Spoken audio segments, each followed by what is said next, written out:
Chapter 2. If you are not 2 steps ahead of your enemy, you are 1 step behind. Cleric Jorn, Advanced Cordian Military Tactics, Volume 2. Pol and Stefan, 5th son of Quon Derringer, entered the grand foyer of the restaurant, annoyed with the typical rainy weather found in Dale. Inside, warm candlelight illuminated curved walls framing the spacious antechamber. Young minor nobles leaned against the walls in clusters, and members of each clique made a point of extending their necks to catch glimpses of Stefan, with some trying to snatch his attention. Stefan removed his rain-drenched cloak and handed it to a waiting servant. The tall man made a point of inspecting the gold brooch over Stefan's left breast as he received the dripping garment with a bow. Stefan's gold shield brooch had 5 sets of small round rubies at the edges, and a ship with 3 masts crashing through golden waves in the middle. His family emblem mirrored the naval power found in Dale, situated on the North Sea coastline in northwest Cordier. Stefan allowed the servant to inspect the brooch, understanding that it served as a prerequisite for admission to the foyer. The Eagle's Nest served the elite nobility in Dale. Anyone not wearing a noble's brooch could not gain entrance, and progressing beyond the antechamber required a certain reputation, something Stefan had fought for and earned. Even in a private establishment, the servant's red and white tunic acknowledged Stefan's father, Quon Derringer, ruler of Dale. The servant remained bowed as he addressed Stefan. "Good morning, Pol Stefan. Allow me to show you to your seat. I understand it is not your usual balcony table." Stefan gave the briefest nod and reminded himself to ask for the servant's name. The pleasant man had been showing him to his seat for more than a year, and had not failed to impress. He followed the servant and ignored the throat-clearing and timid ways from the various minor nobles who could not gain admittance beyond the foyer. He ignored them. No shortcuts. They would have to earn entrance, as he had. Past the guards, an arched hallway led to a dining room. Candlelight from bronze sconces illuminated lavishly dressed patrons, lounging on plush divans to either side. Stefan recognized sons and daughters of local noble families, but he avoided direct looks as conversations quieted with his passing. Stefan smiled to himself.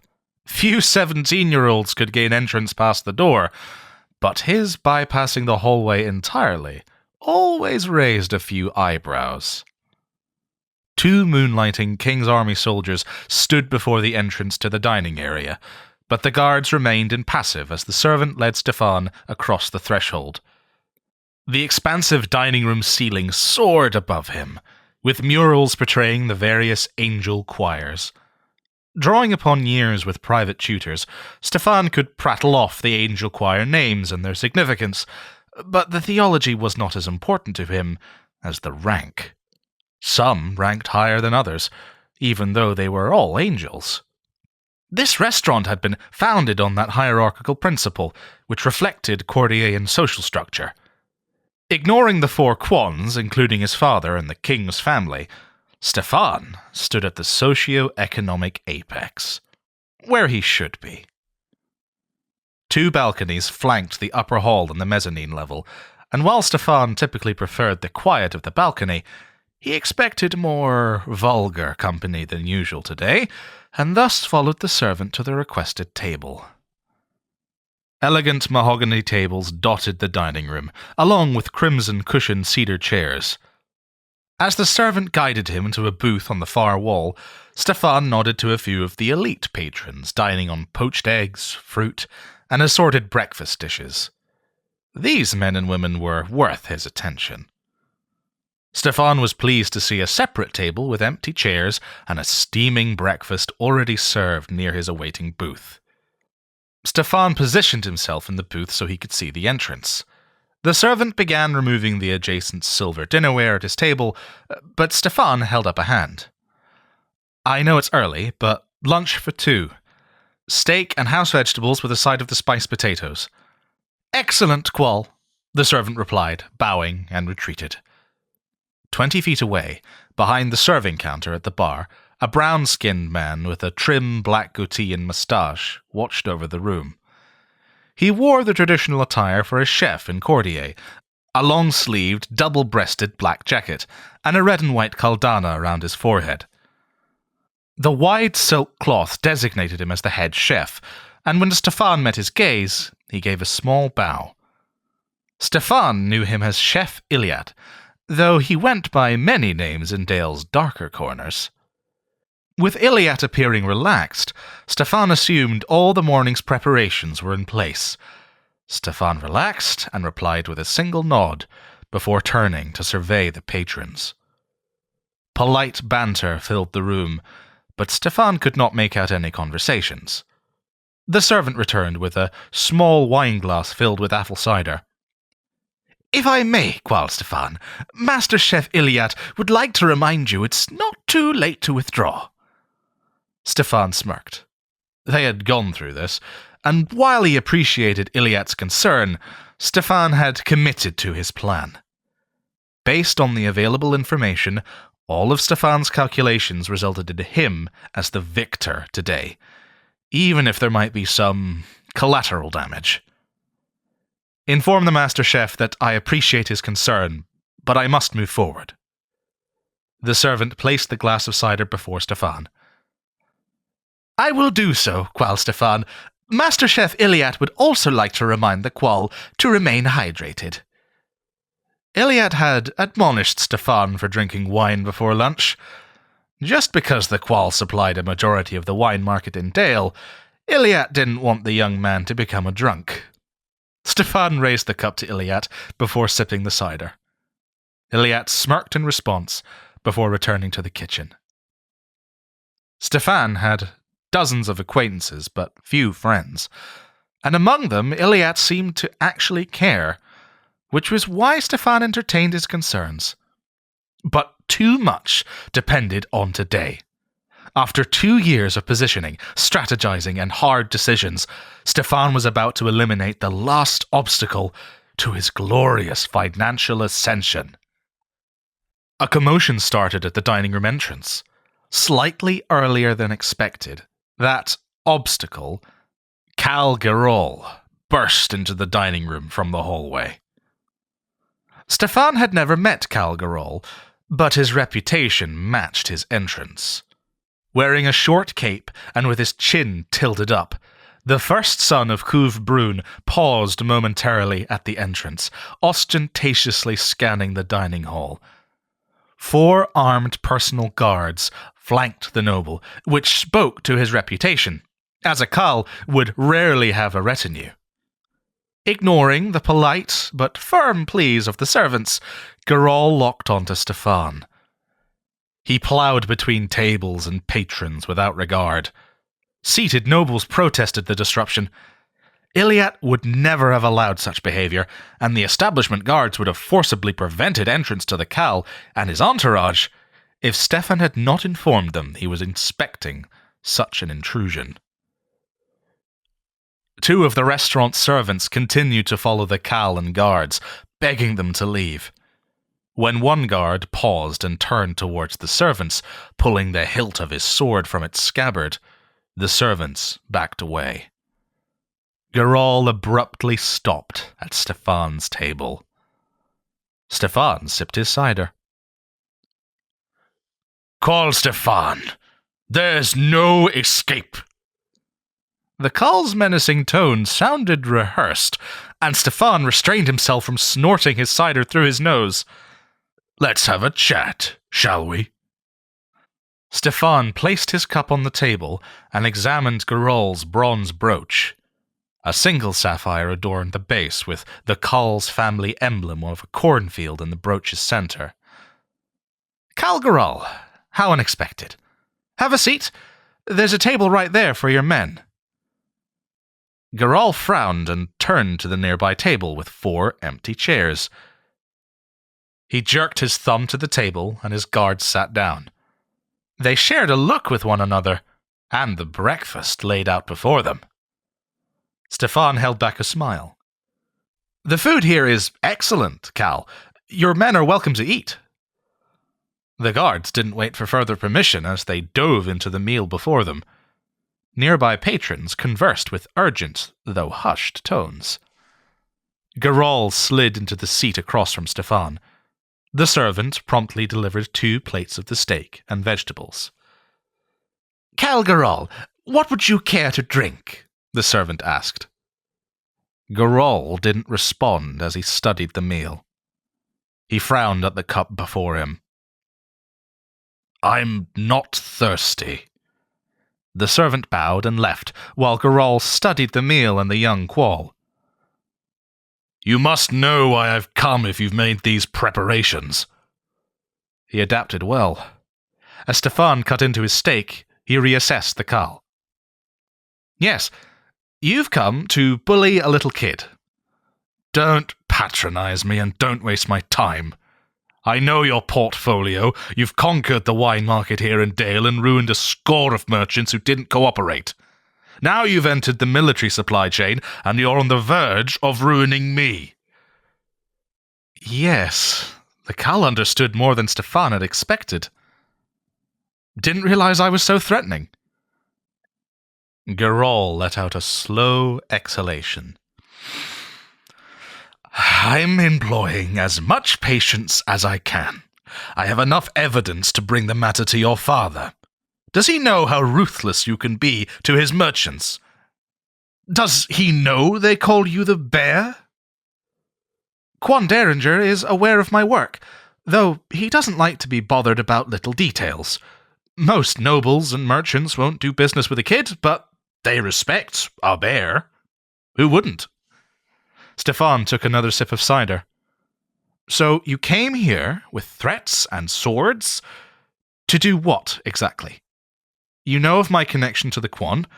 Wouldn't threatening me be a dangerous move for business if the quon doesn't like what you're doing?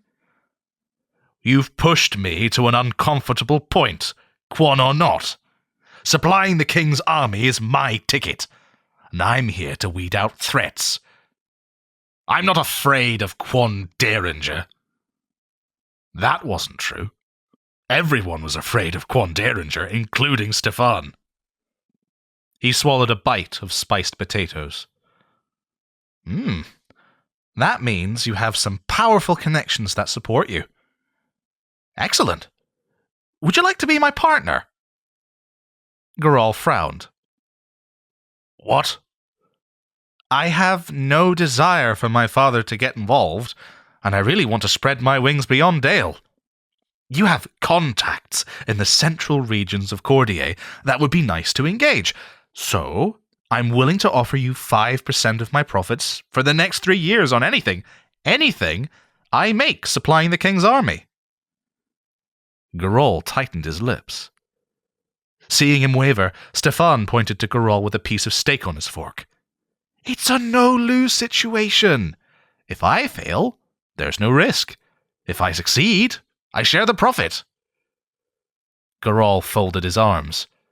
No, I risk losing those contacts to you, and I don't want to be associated with you. I do my own work. Stefan paused as he swallowed the piece of steak. I have no desire to steal anything from you, and I don't want a trade war. It lowers prices, reduces profit, and attracts attention. Are you sure you're not going to eat? The vein in Geralt's forehead throbbed noticeably. You're smart for a kid. I get it. You're trying to make a name for yourself as the 5th son of a quon, but I'm giving you one chance to back away from my roots, contracts, and holdings. I don't believe you're serious about this offer. I'm very serious. I wanted to give you an opportunity before I upended the market, Stefan replied. Do you think I'm going to let you gain a foothold in central Cordier? I'm going to warn everyone. You'll be lucky to convince a peddler to sell you water. The offer had been a long shot, But Gerol had acted as expected. So that's a no. Gerol's fists clenched atop the table. You don't seem to understand. If you don't submit, first, I'm going to have my men educate you. Right here, right now. Then, I'll make it my life's goal to crush your livelihood. Stefan didn't look away. Now, he could cut the act. I'm sorry you're not interested in joining me. When you took it upon yourself to show up in Dale, I assumed you would jump at the opportunity to join my business. But you've made your point clear. Now, let me make myself clear. I'm a qual. I'm already deep into Central Courtier. I'll have a majority of your contracts switch over to me within a week. You'll be lucky to have anything to sell to the King's army in a month. Without me, you're nothing. You had your chance. Gerol got to his feet. I will crush you. The Cal's 4 guards stood. Forks clattered to the ground, and napkins clung to their laps at awkward angles as they reached for their swords. In response, 20 men and women sitting at surrounding tables leapt to their feet, drawing previously hidden blades. Stefan held back a smile. A broad-shouldered man from the next table commanded the guards. Sit down. The 4 exchanged quick, wide-eyed glances, resheathed their weapons, and dropped back onto their seats. The armed patrons sat down, resuming their conversations and hiding their weapons. Threats don't bother me, Gerol, Stefan said. Gerol scanned the room. You set me up!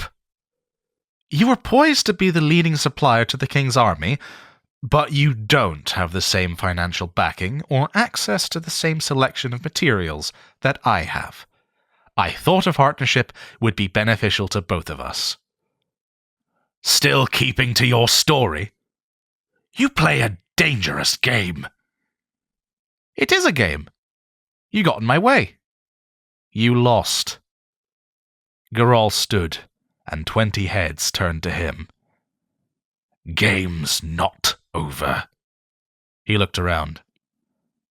Will you allow me to leave? Of course.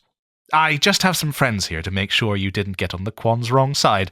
Father has a temper, you see. 2 more veins on Gerol's forehead pulsated as his face flushed. He stormed towards the exit. His 4 guards followed, slowly at first, and then trotting to keep up. The 20 well-dressed men and women quietly left through various exits, leaving a few patrons in their seats, looking around. As Gerol left, a flutter of concern flew through Stefan's chest. His informants would keep an eye on Cal, but the interaction had confirmed Stefan's suspicion. The man was dangerous. Chef Iliad approached Stefan's table, clapping. That was worth clearing out most of my restaurant for the morning, but I will have to make amends to Cal Gerol's father, Kuf Brun. I want to stay on his good side. That will come out of your generosity? Stefan took another bite of his steak. Generosity? You think I'm capable of generosity? You've got a point. Iliad sat down. Just to clarify, couldn't you have just sent the man a letter? I did. That's why he's here. Stefan savored the spiced potatoes. Gerol is a huge player in the market, and a formidable obstacle. I wanted to size him up and try and get on his good side. The letter was an invitation to join me. Gerol didn't write back. He just showed up. You undercut his business and bullied him just like you did to a dozen other merchants in Dale. He had every right to show up here and pick a fight. Iliad devoured the potatoes Garal had ignored. I have a reputation to uphold. Not everyone will take a kid seriously. Iliad pointed to the door with his fork. He does. He's not stupid. He has something to prove as well, being the son of a minor couve. Stefan wiped his mouth with a napkin. Yes, he will go to great lengths to protect what he has made. I've been through this before. Not worried. He tried to keep the concern from showing on his face. I couldn't keep the hall completely clear. Your father will probably get wind of this. Stefan paused to recalculate his father's response.